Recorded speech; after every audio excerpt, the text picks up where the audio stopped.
Hello friends, आज की class में हम क्लास 9th का प्रश्नावली 8.2 का क्वेश्चन नंबर 5 बताएंगे। आज का हमारा क्वेश्चन है कि एक समानांतर चतुर्भुज ABCD में E और F क्रमशः भुजाओं AB और CD के मध्य बिंदु हैं। दर्शाइए कि रेखाखंड AF और EC विकर्ण BD को समद्विभाजित करते हैं। यहाँ हमारा एक समानांतर चतुर्भुज ABCD दिया हुआ है, जिसमें E और F क्रमशः भुजाओं AB और DC की क्या है, CD के मध्य बिंदु है। अब हमें दर्शाना है कि जो AF है और जो EC है वे विकर्ण BD को समद्विभाजित करता है। तो सबसे पहले हमें जो इसमें दिया है उसे लिख लेते हैं। तो हमें यहाँ पर दिया है कि ABCD एक समानांतर चतुर्भुज है। समानांतर चतुर्भुज है जिसमें E और F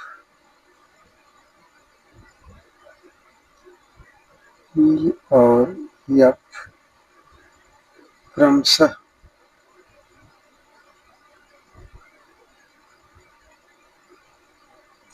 भुजाओं AB और CD के मध्य बिंदु हैं। ये बात हमें क्वेश्चन में दे रखा है। अब हमें यहाँ पर सिद्ध ये करना है कि जो AF और EC है, AF और EC है, ये विकर्ण BD को क्या करते हैं, समद्विभाजित करते हैं। तो अगर ये विकर्ण BD को समद्विभाजित करेंगे तो AF और EC अगर विकर्ण BD को समद्विभाजित करेंगे तो जो DP होगा वो PQ के बराबर होगा, जो PQ होगा वो QB के बराबर होगा। तो हमें सिद्ध क्या करना है, ये बात भी हम यहाँ लिख लेते हैं। हमें सिद्ध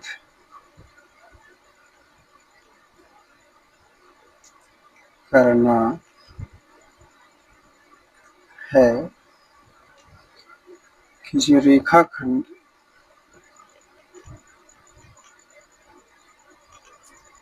AF तथा EC विकर्ण BD को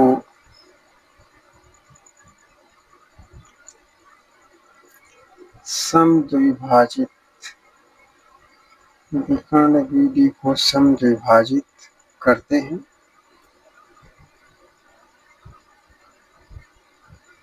ये बात हमें सिद्ध करनी है कि जो AF और EC है ये विकर्ण BD को समद्विभाजित करते हैं। जब समद्विभाजित करेंगे तो अर्थात हमें क्या मिल जाएगा, अर्थात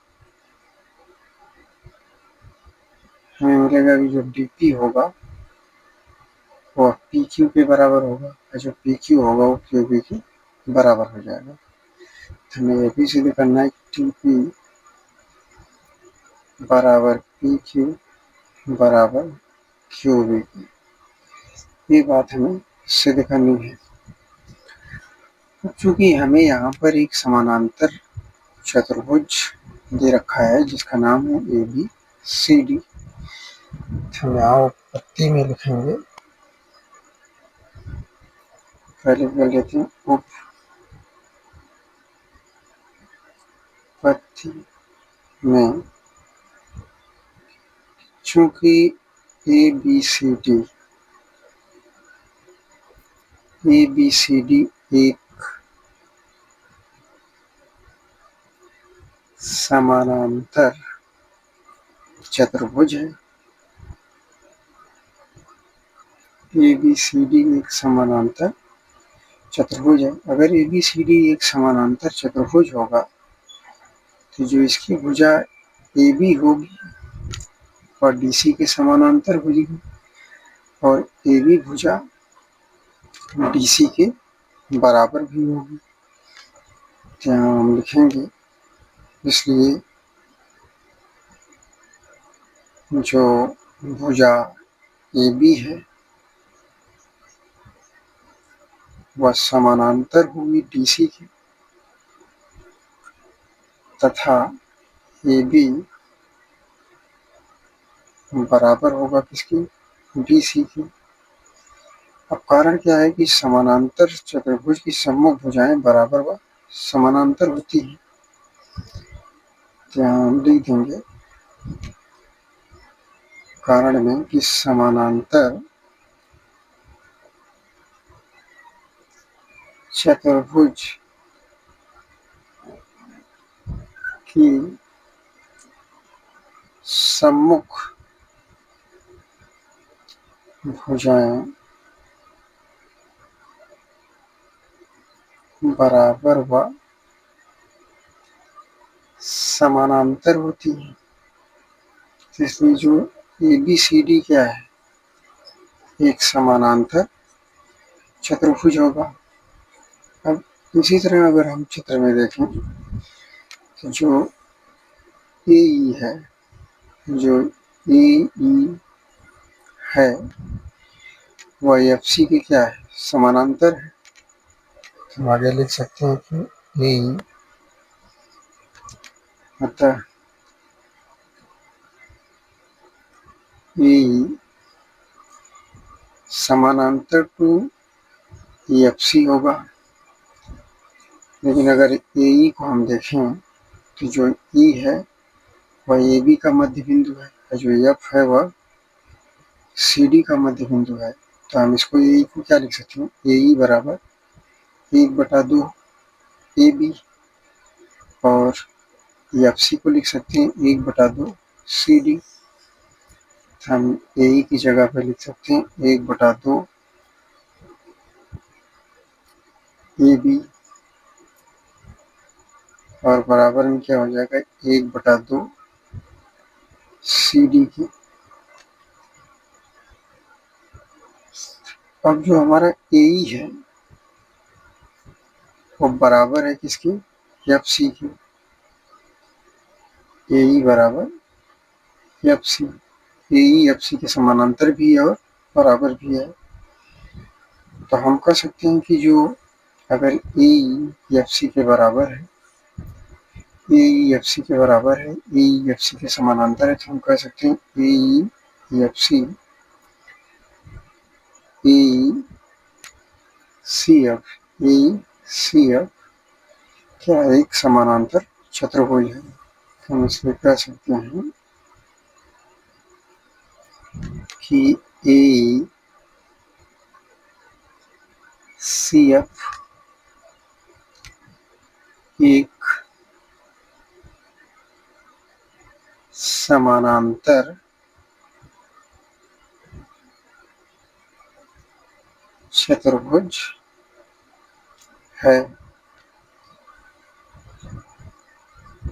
अब इसी प्रकार अगर हम देखें तो जो AF है, AF वो समानांतर है किसकी, EC की। AF समानांतर है EC की और जो AP है वह समानांतर है EQ की और जो FP है वह समानांतर है BC की। जिसको हम लिख भी लेते हैं तब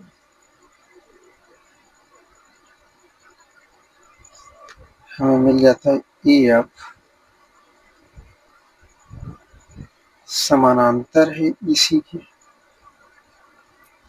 जब ए एफ इसी के समानांतर होगा तो ए पी समानांतर होगा ई क्यू के और एफ पी समानांतर होगा बी सी के, यानी कि क्यू सी के।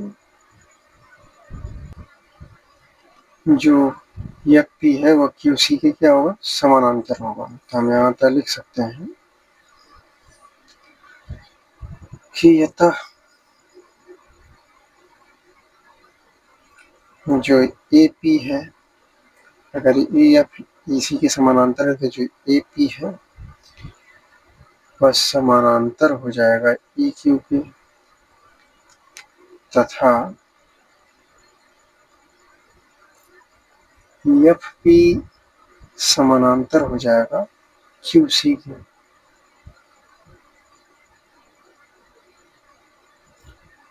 क्यू सी के। अब आगे इसे हम जब सॉल्व करेंगे तो यहाँ पर हम क्या लेंगे, हम लेंगे त्रिभुज ए पी बी में। देखिए त्रिभुज ए पी बी में त्रिभुज और अगला जो होगा त्रिभुज ए पी बी में अगर हम देखें तो जो बिंदु ई है वो भुजा ए बी का क्या है, मध्य बिंदु है। तो हम लिख सकते हैं यहाँ आगे कि अतः त्रिभुज ए पी बी में हम इस त्रिभुज को लेते हैं। और इस त्रिभुज में अगर हम देखें तो हमें मिल जाएगा जो बिंदु ई है वो भुजा ए बी का मध्य बिंदु है। तो हम यहाँ लिख सकते हैं कि जो ए पी है वह समानांतर है किसके, ई क्यू के। हमने पहले सिद्ध कर लिया है। तो यहाँ त्रिभुज ए पी में जो मिल रहा है कि हमें मिल रहा है कि जो ई बिंदु ई है, बिंदु ई भुजा ए बी का मध्य बिंदु है। जब ए बी का मध्य बिंदु है तो हम लिख सकते हैं कि जो ए और हमें दिया तथा हमने पीछे सिद्ध किया था कि जो ए पी है वह ई क्यू की क्या है, समानांतर है। तो जो ए पी समानांतर टू ई क्यू हमें सिद्ध कर चुके हैं। तो यहाँ लिख देंगे तथा ए पी समानांतर टू ई क्यू हमें पहले सिद्ध कर चुके हैं। जब ए पी ई क्यू के समानांतर होगा तो जो क्यू है वो पी बी का क्या है, मध्य बिंदु है। तो हम यहाँ लिख सकते हैं इसलिए बिंदु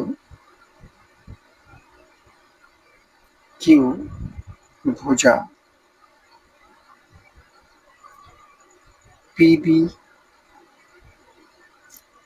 बी का मध्य बिंदु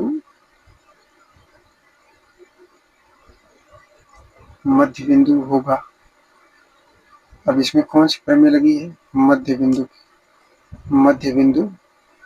प्रमेय के विलोम से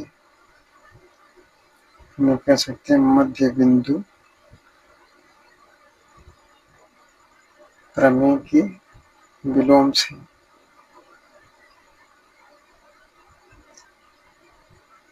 से होगा। अब जो मध्य बिंदु प्रमेय की विलोम है वो हमने आपको पीछे बताया था, तो एक बार इसको हम याद भी दिला देते हैं आपको कि मध्य बिंदु प्रमेय की विभव यही थी कि यदि किसी त्रिभुज की एक भुजा के मध्य बिंदु से दूसरी भुजा के समानांतर खींची गई रेखा तीसरी भुजा को समद्विभाजित करती है, तो वह उसका क्या होगा? मध्य बिंदु होगा। तो यहाँ भी देख सकते हैं किसी त्रिभुज की एक भुजा के जो मध्य बिंदु से दूसरी भुजा के समानांतर, तो ये दूसरी भुजा इसकी कौन सी हो गई? ये पी, इसकी समानांतर रेखा ये क्यू हो गई, ये क्यू खींची गई है, ये क्यू खींची गई है। तो तीसरी भुजा को क्या करती है? तीसरी भुजा को समद्विभाजित करती है, यानी कि ये क्यू ये तीसरी भुजा पीबी को क्या कर रही है? समद्विभाजित कर रही है। इसलिए हमने पहले से किया था कि जो एपी है वो ए क्यू के समानांतर है। जब एपी ई क्यू के समानांतर होगा तो ये तीसरी भुजा को ये ई क्यू समद्विभाजित कर रही है, तो ये बिंदु क्यू क्या हो जाएगा? पीबी का मध्य बिंदु हो जाएगा। इसीलिए हमने यहाँ लिखा कि बिंदु क्यू भुजा पीबी का क्या है? मध्य बिंदु होगा। जब पीबी का मध्य बिंदु होगा तो हम इसे क्या लिख सकते हैं कि जो पी क्यू है वह क्यू बी के बराबर होगा, यानी कि ये जो पी क्यू जब क्यू पी बी का मध्य बिंदु है, पी क्यू क्यू बी के बराबर होगा। तो हम यहाँ इसलिए लिख सकते हैं पी क्यू बराबर में क्यू बी। ये हो जाता है हमारा समीकरण नंबर कौन सा? 1। अब इसी प्रकार हम दूसरा त्रिभुज लेते हैं। दूसरा त्रिभुज हमारा होगा सी क्यू डी। दूसरा त्रिभुज सी क्यू डी होगा। तो अगर सी क्यू डी त्रिभुज में हम देखें तो जो एफ है वो भुजा डी सी का क्या है? मध्य बिंदु है। तो हम यहाँ लिख सकते हैं कि अब त्रिभुज सी क्यू डी में त्रिभुज सी क्यू डी में हमें जो मिलता है बिंदु एफ भुजा बीसी का मध्य बिंदु है। बीसी का मध्य बिंदु है। अब जब बिंदु एफ भुजा डीसी का मध्य बिंदु होगा, बिंदु एफ भुजा डीसी का मध्य बिंदु है, तो जो डीपी है वह पी क्यू की क्या होगा? बराबर होगा। जो पी भुजा होगा वो डी क्यू का क्या होगा? मध्य बिंदु होगा, यानी डीपी पी क्यू के बराबर भी होगा। और जो पी बिंदु है वो भुजा डी क्यू का मध्य बिंदु होगा। किस प्रमेय से? मध्य बिंदु प्रमेय से। जब त्रिभुज की किसी एक भुजा के मध्य बिंदु से दूसरी भुजा के समानांतर जब किसी रेखा को खींचा जाता है तो तीसरी भुजा को क्या करता है? समद्विभाजित करता है। यहाँ भी एक भुजा के मध्य बिंदु से और ये दूसरी भुजा सी क्यू, यानी कि हमारा जो त्रिभुज सी क्यू डी है, तो सी क्यू के समानांतर ही एफ पी खींचा गया है, जो कि तीसरी भुजा डी क्यू को क्या कर रहा है? समद्विभाजित कर रहा है। इसलिए पी क्या है? डी क्यू का मध्य बिंदु होगा। तो हम यहाँ इसको लिख सकते हैं कि जो पी ए बिंदु है वो भुजा डी क्यू का क्या है? मध्य बिंदु है। हमें यहाँ मिल जाता है एफ पी समानांतर टू क्यू सी। हम पहले सिद्ध कर चुके थे एफ पी समानांतर टू क्यू सी। तो यहाँ लिख भी देंगे कि एफ पी समानांतर टू क्यू सी। दूसरी बात हमें मिल जाती है कि इसलिए जो बिंदु पी है भुजा डी क्यू का मध्य बिंदु है। मध्य बिंदु है किस प्रमेय से? मध्य बिंदु प्रमेय के विलोम से। मध्य बिंदु प्रमेय विलोम से हमारा जब बिंदु P भुजा DQ का मध्य बिंदु होगा तो हम क्या लिख सकते हैं कि जो DP है वह PQ के बराबर होगा। तो हम आगे लिखेंगे इसको कि DP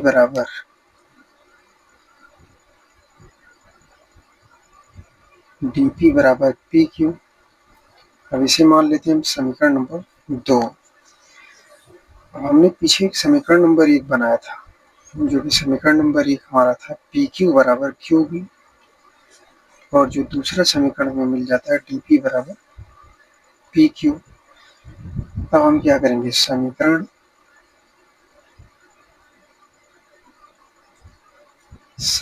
1 तथा समीकरण 2 की तुलना करने पर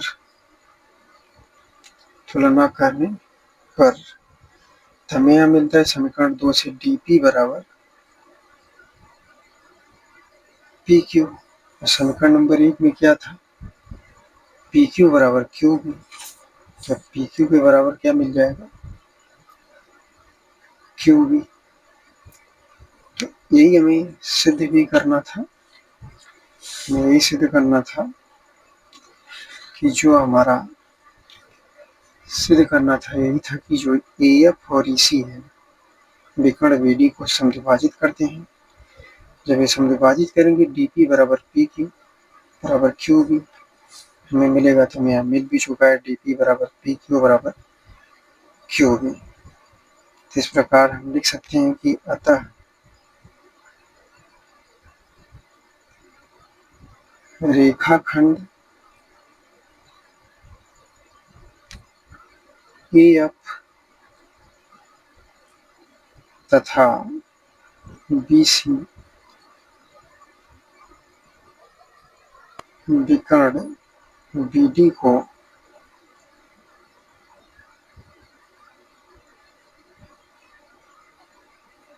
समद्विभाजित करते हैं। यही बात हमें सिद्ध करनी थी और ये हमारा सिद्ध हो जाता है और क्वेश्चन नंबर 5 पूरी तरह से सॉल्व हो जाता है। हम आशा करते हैं कि आपको क्वेश्चन समझ में आया होगा। वीडियो लाइक करें, चैनल सब्सक्राइब करें। धन्यवाद।